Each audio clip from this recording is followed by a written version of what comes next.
Feeling like a shark in a shrimp tank. Big fish, small pond in the shrimp tank. When it's Welcome to the post-show wrap-up of the Shrimp Tank. I'm Brad Berger, along with my co-host Dan Whedon.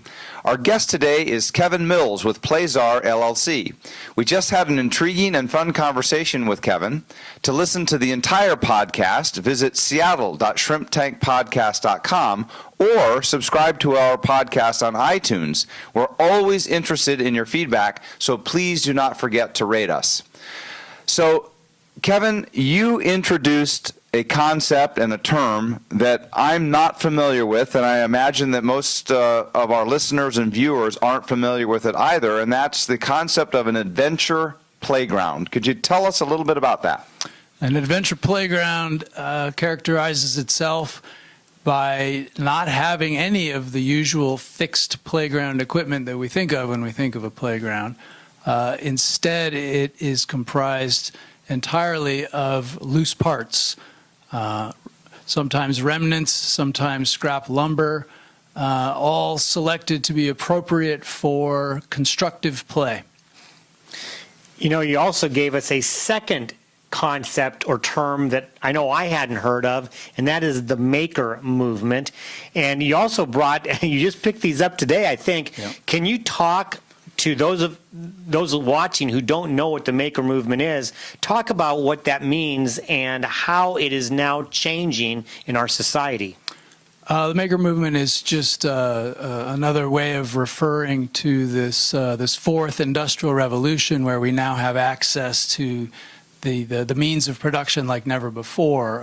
Mom and pops and cottage industries can conceive of a product idea and bring it to market with very few barriers to entry. And what that means is that tinkerers now have a legitimate stakehold in the market like never before.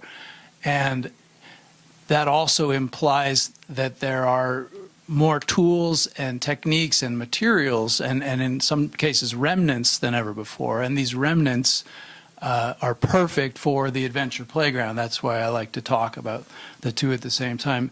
These were water jet cut. These were some parts of my design. They're interlocking, and they were cut from a discarded conveyor belt.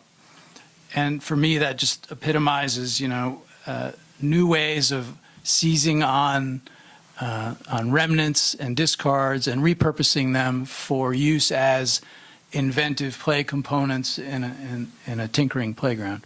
And how about this guy here? This, coincidentally, I picked up at Tinkertopia here in town, where they provide artists and kids with tinkering supplies, and this is a playground remnant from a disassembled playground. So, Kind of looks like a little bit like a robot. A little bit. I put it on top of my truck, and it made me look like a Google Street View camera car. That's got some good looks for that. So, Kevin, we've talked about two things, adventure play and the maker movement. So how do those concepts interplay with the work that you're doing at PlayCzar and its vision and mission, and what does it look like in the future for kids? Well, in addition to wanting to create a space to enact these things I'm talking about, a workshop that's adjacent to a loose parts playground, we're developing product lines to support the loose parts movement. Some scrappy, ill-defined play components built from new and reclaimed materials to help fuel the movement. Excellent. Well, Kevin, we want to thank you for joining us. How can any of our listeners get in touch with you to learn more? PlayCzar.com. Well, once again, this is just a taste of what you can expect by listening to the entire podcast. Visit seattle.shrimptankpodcast.com or subscribe to our podcast on iTunes. We would love to hear from you, so please do not forget to rate us.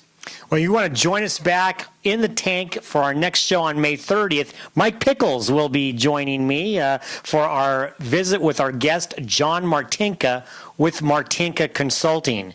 Until then, we're going to wish you a happy Memorial Day, because for today, the hay is in the barn.